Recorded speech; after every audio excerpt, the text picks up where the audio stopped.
Your humble, friendly neighborhood host and narrator, JT Wheatley, back again for another episode of the History of Comic Books podcast. This time, the History of Batman, Part 2. When we left off, Batman had just enjoyed the worldwide success of his first Batman movie by Tim Burton and had reached arguably one of the heights of his popularity. Of course, in the comic books, DC was no doubt willing to capitalize on it, so they chose to release not one, but two new Batman series, The Legends of the Dark Knight, which focuses on his early adventures, and The Shadow of the Bat, which details stories of characters around Batman. They also put out Arkham Asylum by Grant Morrison and Dave McKeown, a psychologically challenging story that finds Batman forced to enter Arkham when Joker and his fellow villains have taken it over. This was the launch of numerous Batman one-shots and miniseries that capitalized on the movie's popularity. One notable one was Gotham by the Gaslight by Mike Mignola, later of Hellboy fame, which reimagines Bruce Wayne and Batman in the 19th century as he takes on none other than Jack the Ripper. However, all of this success was short-lived, as it was only building up to the eventual speculation crash of the mid-1990s. Back in the movies, though, of course a sequel is immediately in the works for the Batman movie, with Sam Hamm rehired to write it. In his first draft, he featured the villains Penguin and Catwoman, along with introducing Robin. Burton, riding the success of the first film, was awarded full creative control in August 1991, hiring his own crew and writer, Daniel Water, who decided to make Penguin into a freak from the circus. While more than a few actors were considered for the role, Danny DeVito was the clear choice and quickly signed. As for Catwoman, things got a bit more complicated. Sean Young, who was originally cast as Vicky Vale in the first film before breaking her arm and being replaced by Kim Basinger, started a strange campaign for the role, going so far as to dress up as Catwoman and even appearing on the Joan Rivers show in costume. She was ignored, and Annette Bening was cast instead, but when she got pregnant, was replaced by Michelle Pfeiffer. Meanwhile, Wesley Stark was brought on to give another draft to the script, this time cutting out Robin and changing the Penguin's plan from going after the Gotham's firstborn children instead of freezing the city. Produced on a record budget of $80 million, the film premiered on June 19, 1992 to a record-breaking $45 million opening and eventual $160 million domestic gross, $267 worldwide. However, the critical and fan reaction was decidedly more mixed from the first film, with many complaining the film was too dark and the Penguin just downright nasty character. He at one point spews bile and even bites someone's nose. Plus, not only did Batman continue to kill, but he smiled at one point when he did it. However, Michelle Pfeiffer's performance as Catwoman was electrifying, so much so that the Warner Brothers spent an additional $250,000 for a reshoot that implied she lived at the end of the film. Also, while many didn't like the story Burton pushed, his art direction and imagery were as stunning as ever, with Danny Elfman delivering another memorable score. Plus, since it takes place during Christmas, it's found more than its way in a few Christmas movie rotations. Personally, it's in mine, along with Iron Man 3. However, the most exciting event with Batman wasn't in the movies, but on TV, when Batman, the animated series, premiered on September 5th, 1992. Crafted by Alan Burnett, Bruce Timm, and Paul Dini, it was a cartoon series that took advantage of the popularity of Batman's dark turn in the comics and movies, but was really more based on the Denny O'Neil Neil Adams run in the 1970s. They operated on 4 rules. Batman works alone, he's a vigilante and doesn't trust the cops, no Dick Grayson, which was quickly ignored, and dark action.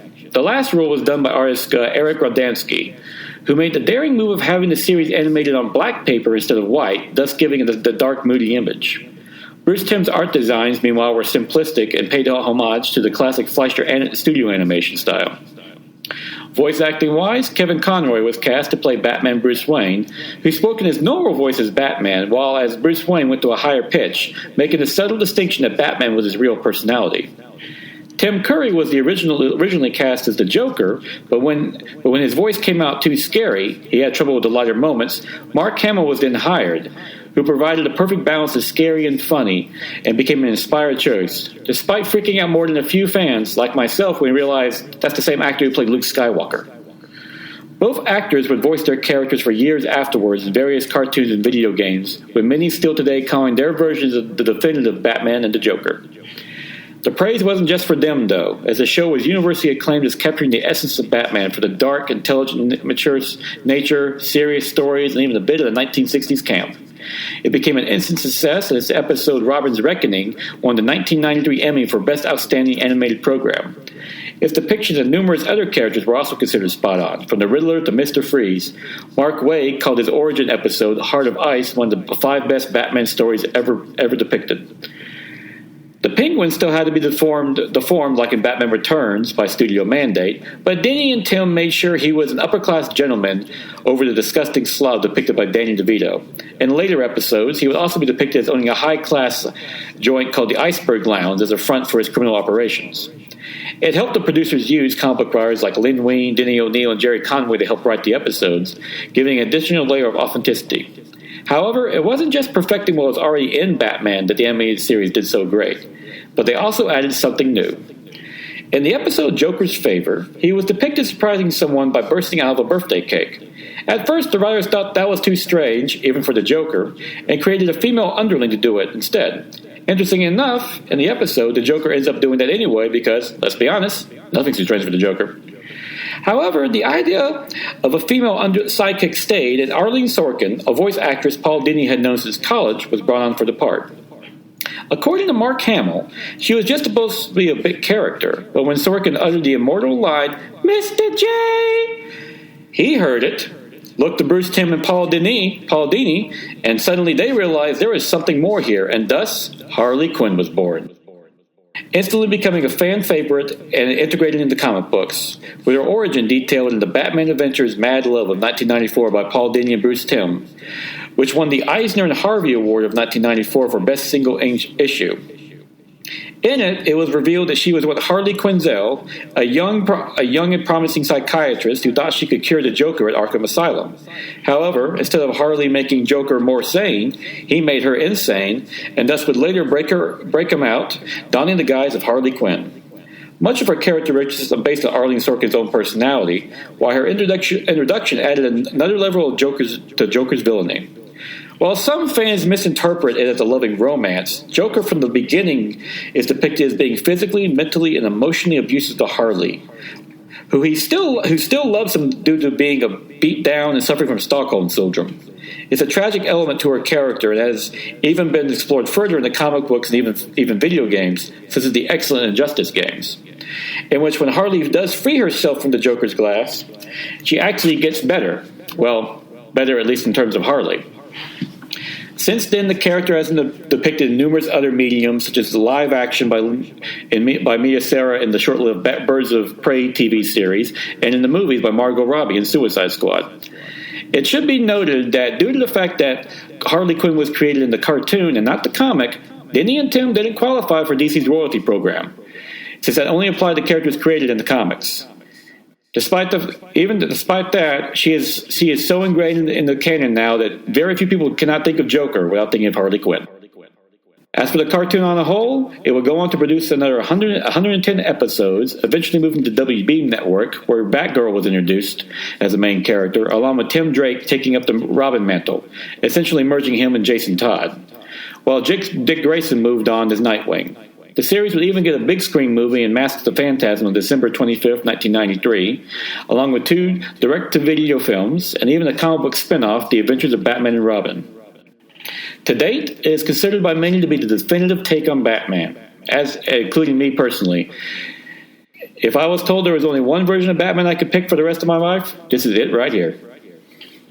Back in the comics, a new experiment was being tried, partly inspired by the success of The Death of Superman, but also by Image Comics, with the success of it having more fancifully designed and violent characters.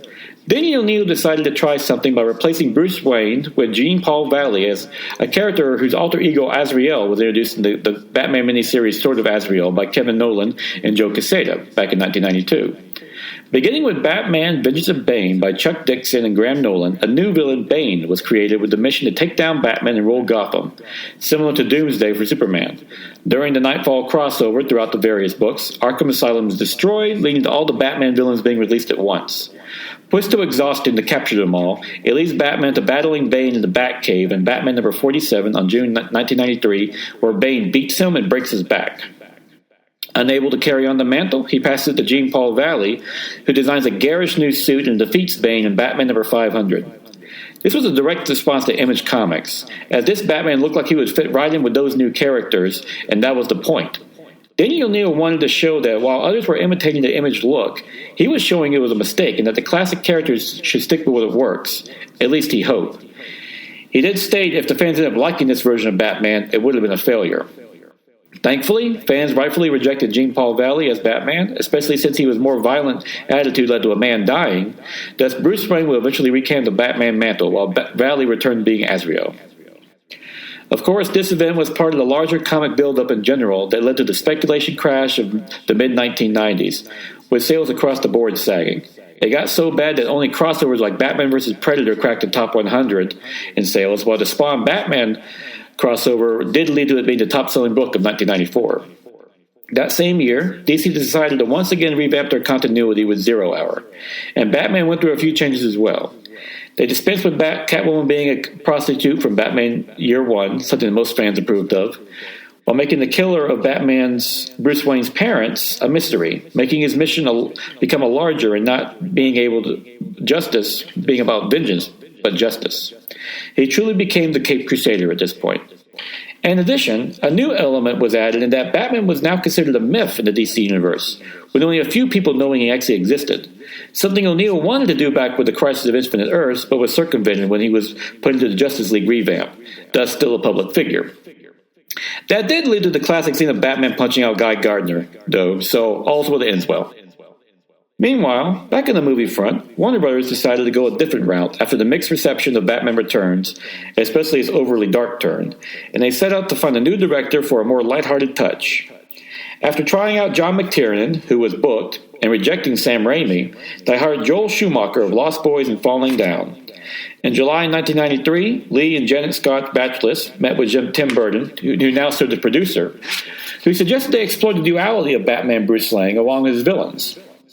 As a result, a sexy psychiatrist is introduced as a love interest, including a scene in an early draft where Batman's having sex with her while still wearing his mask. Schumacher was ready to explore this as well and emphasized the costume design to be even more idealized look, leading to the infamous bat nipples. Meanwhile, Riddler and Two-Face were written as the villains. Robin Williams was originally approached for the role of the Riddler and excited to do it, but turned it down once he read the script. Instead, they hired then-upcoming actor Jim Carrey.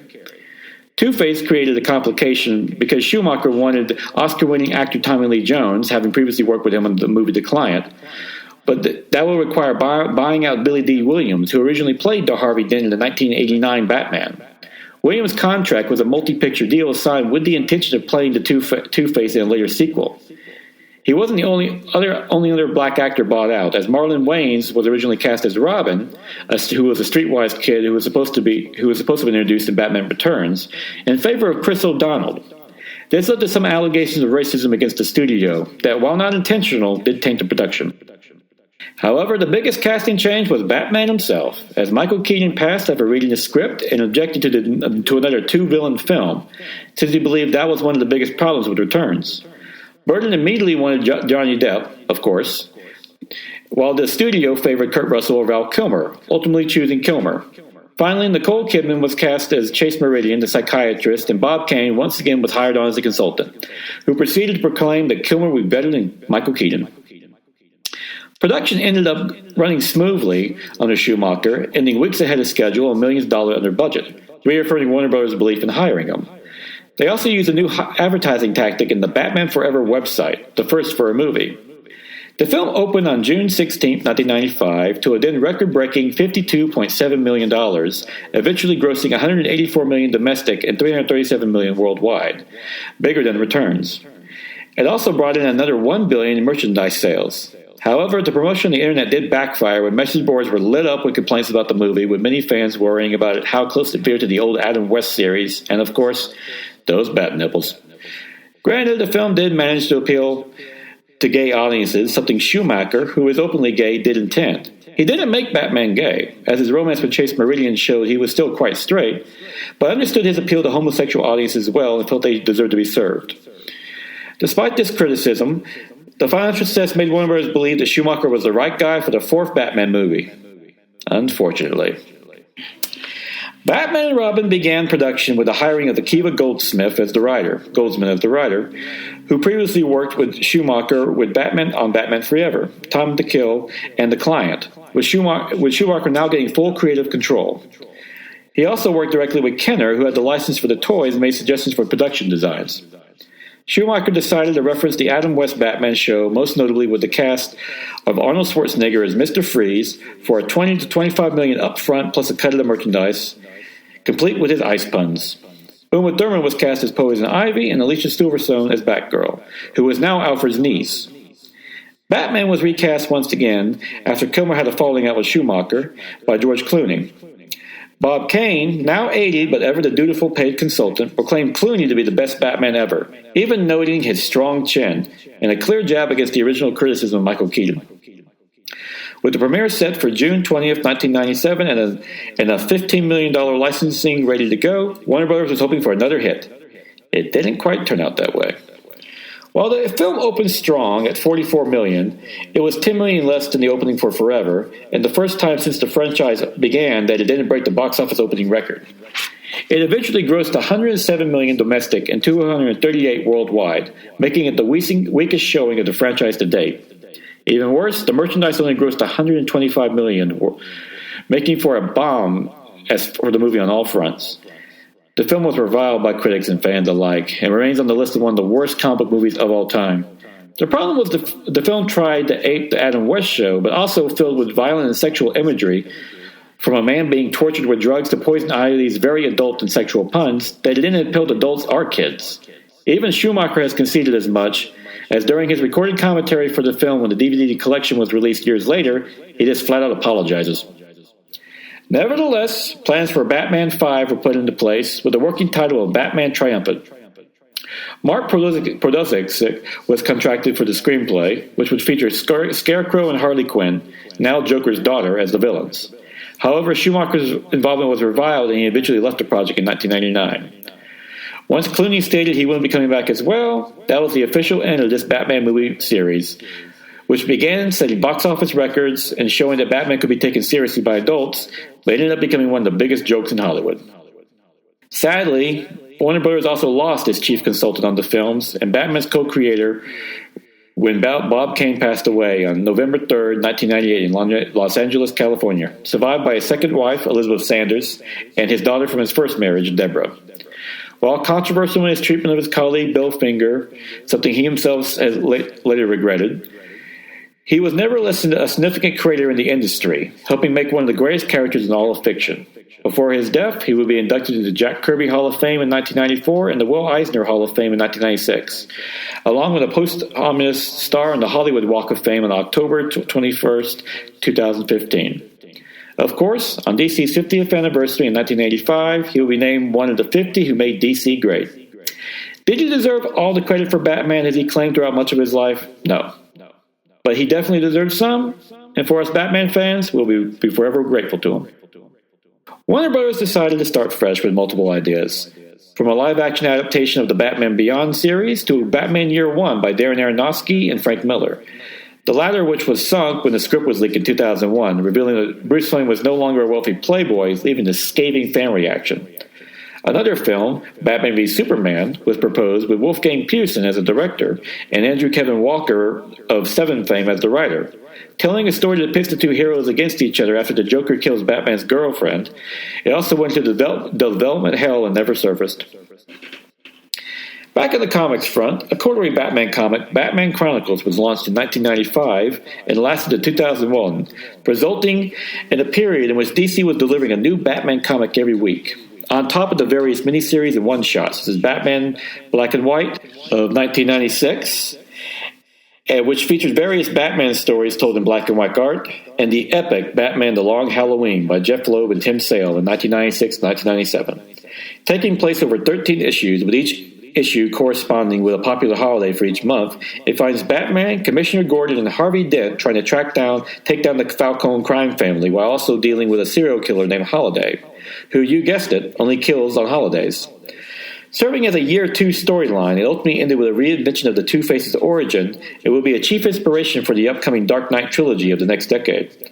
So successful that it was followed up in 1999 and 2000 by the Dark Victory miniseries, which incorporated Robin's origin into the new mythos, along with setting up the epic Loeb-Sale pairing, which would continue throughout multiple DC and Marvel series. One of the most exciting interpretations of Batman came in the epic future story Kingdom Come by Mark Waid and Kurt Busiek, which told the story of a future in which Superman has retired after Joker killed Lois Lane and a new hero Magog had killed him in response. When the jury acquits Magog, despite Superman's testimony against him, Superman retires, only to return when the younger, more violent heroes get out of hand. He soon finds himself up against Batman, who finds his methods too harsh.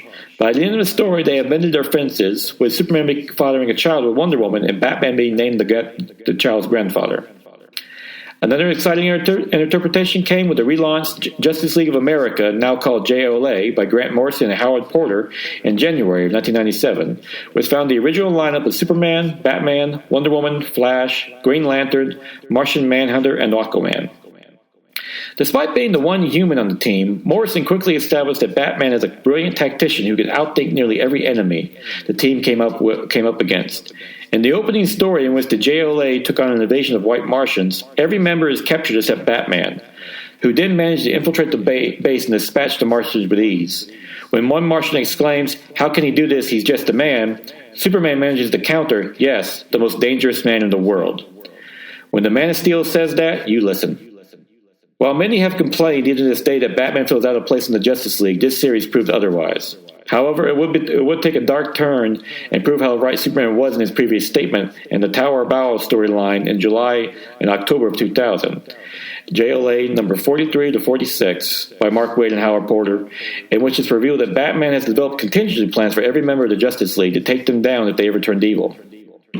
Unfortunately, his old villain Ra's al Ghul discovered these plans and uses them for himself, and while they would ultimately be triumphant, it led to Batman being temporarily kicked out of the team, only allowed to rejoin when he and the rest of the teams revealed their identities to each other, as a sign of trust. It highlighted the fault in Batman in that he doesn't trust anyone, and while it may be justified, it doesn't exactly make him a team player.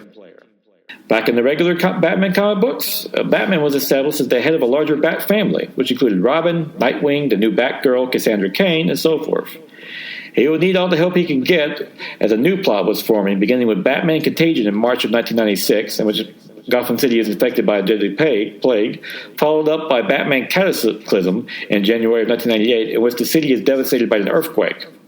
As a result, the U.S. government decides to cut off Gotham City as a lost cause, resulting in the epic No Man's Land storyline in 1999, in which Batman fought to protect it with the remaining Gotham PD. It ended in an epic moment in which the Joker killed Commissioner Gordon's wife, and Batman stepped in to stop Gordon from killing him, stating they must maintain their morale even at the darkest times. It was another moment at Batman's incorruptibility, as the rule long established by Jack Leibowitz and Whitney Ellsworth back in the 1940s of no killing had truly become part of his character. With this story ended, Denny O'Neil retired as editor of Batman Comics, handing the mantle over to Bob Schreck. Back in the cartoon world, Paul Dini and Bruce Timm tried something new with the animated series universe with Batman Beyond, which premiered on January 10th, 1999 on the Kids WB. Taking place in the future of 2039 of Neo Gotham, a Bruce Wayne, Kevin Conroy, in his 70s takes a new protege under his wing, Terry McGinnis, voiced by Will Friedle, whose own father was killed by criminals. Making use of an advanced Batman suit originally designed to help an aging Bruce Wayne, McGinnis becomes a new Batman, fighting old villains like Mr. Freeze and new ones like Derek Powers, who has seized control of Wayne Enterprises. Like his predecessor, Batman the Animated Series, it was an instant hit with fans and critics, who most liked what was going on during the intervening years as it was slowly filled in, revealing what happened to Nightwing, Robin, Batgirl, and so forth. Most anticipated was what happened to the Joker, which was revealed in the direct-to-video movie Batman Beyond, Return of the Joker, on December 12, 2000. Originally edited down after the events of what happened to the Joker were considered too violent, it eventually got a PG-13 director's cut in 2002. It remains one of the most successful and acclaimed Batman animated movies to date, as was the series, which ended on December 18, 2001. Eventually, this series, along with Batman and Superman, will become a larger part of the animated universe that will include the Justice League and JLA Unlimited.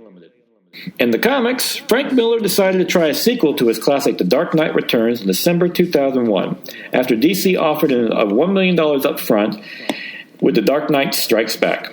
However, fans were struck by its tone, which was more satiric and the art more haphazard, leading to poor reviews. It did introduce some new things, such as Superman and Wonder Woman's daughter, Zora, but it is generally considered a disappointment. Nevertheless, it ended up being the top-selling comic of the year. Then in December 2002, Jeff Loeb and Jim Lee teamed up for the Hush storyline, taking place in Batman number 608 to 619, in which Batman takes on a new villain with a connection to his past, Hush, eventually revealed to be Thomas Elliot, a then unknown childhood friend. Many fans at first speculated it would be a resurrected Jason Todd, but he would only later turn up in the storyline Under the Hood in November of 2004, in which he's now a vigilante under the Joker's former moniker Red Hood. He would challenge Batman's no-killing rule, stating that an exception should be made for the Joker, something even Batman doesn't agree with. As for Hush, it would go on to sell 150,000 an issue, and while the story does add some nice twists, such as Batman revealing his identity to Catwoman and beginning a romance, its anticlimactic ending left some fans disappointed. It is considered a highlight for Jim Lee's art career, especially in the flashback scenes that look almost like a color painting.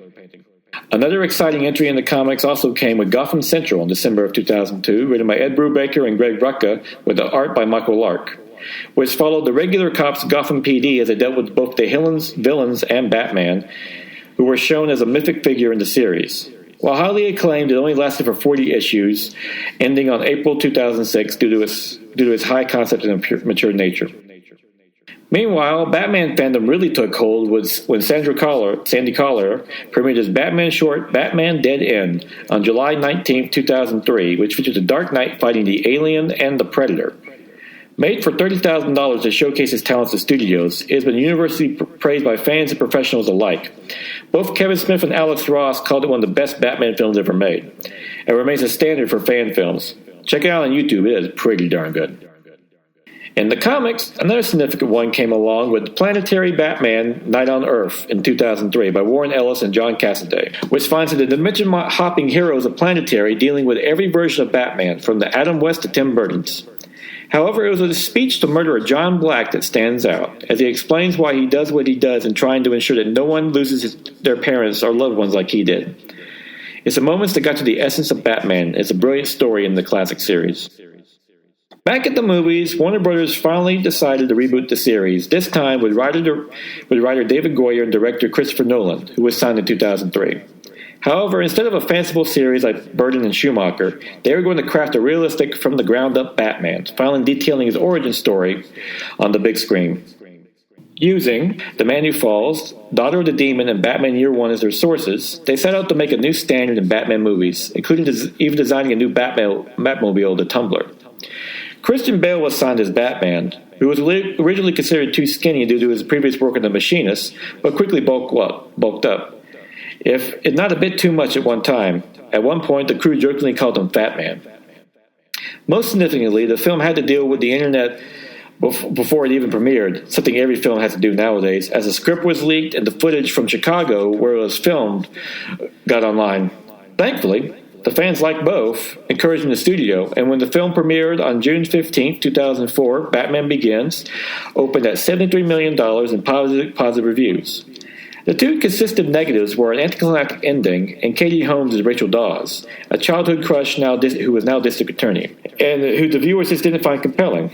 The film did end up grossing $374 million worldwide, enough to encourage Warner Bros. To sign a sequel to everyone's benefit. And like the first episode, I'm going to leave you hanging after that first movie.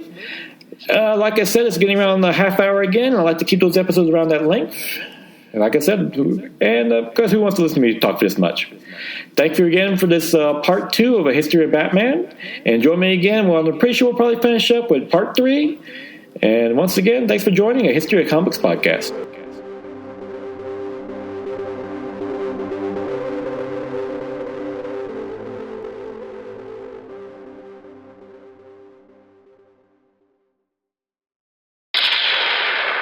More positive than a New Day pancake. More fun than a super kick party. It's the wrestling podcast from the host, who is the hammer swinging, burrito eating, well, you know the rest, of Thunder Talk. Sexy Thor. It's the Ring of Thunder, found in the Thunderverse and among the great podcasts of the ESO network. And now is October 10th, 2024. Time for the favorite comic book of, the last 2 weeks. First off, a quick apology. I live in the upstate of South Carolina, and we had experienced Hurricane Helene, which knocked my power out for over a week. And turns out you need power to make podcasts. So I was kind of stuck for a little while, but back up and running. But during that time, of course, been 2 new comic book days, so I'm going to give you 2 comic book picks for these last 2 weeks. First up, Absolute Power, number 4, by Mark Waid and Dan Mora, which is a fantastic conclusion to the Absolute Power event that sees the heroes making their stand against Waller and their army in a fantastic way, and the heroes do manage to come out. Waid managed to throw in some cool twists about the overall consequences of what happens with Absolute Power and superheroes briefly losing their powers. They get them back, but not in the way you think. And plus, it also explains how some other characters' actions, which are really well done. And it's matched by Moore's art, which is fantastic, with every character's depiction, along with some great brutal action. This is probably one of the best events DC's done in a long time, and can't wait to see where this goes. And of course, for this week, my favorite comic of the week was Scarlet number 5 by Kelly Thompson and Marco Ferrari, which is a fantastic conclusion to this series to see Scarlet, Jinx, and Storm Shadow team up to steal the Sword of Life, only for Cobra and Cobra Commander himself to show up and throw a wrinkle in the plans. Great series. It shows that there are a lot more layers to this Energon universe, as Storm Shadow, who we remember in the original series was a part of Cobra, seems up against them at this moment, at the very least. Also, there's a cool way where the Sword of Life has a connection to the larger Energon universe, particularly the Transformers. Very cool, neat twist. A lot of fun, matched by Ferrari's art, which is action-packed and cartoony, perfect for the series. And all in all, this series is another example of why the Energon universe is the best new comic book line right now. Every comic book's been great to read, just a ton of fun. And if you're a fan of the old comics of G.I. Joe and Transformers or never been introduced, just pick them up. This is what comic books are meant to be. And with that, we will conclude with this edition of the Archives. Join me again next week for the concluding chapter of this Archives. And until then, go ahead and enjoy some good comic books. Highly recommended catching up on Absolute Power, and definitely check out Scarlet and any one of the Energon comic books, because those are a lot of fun.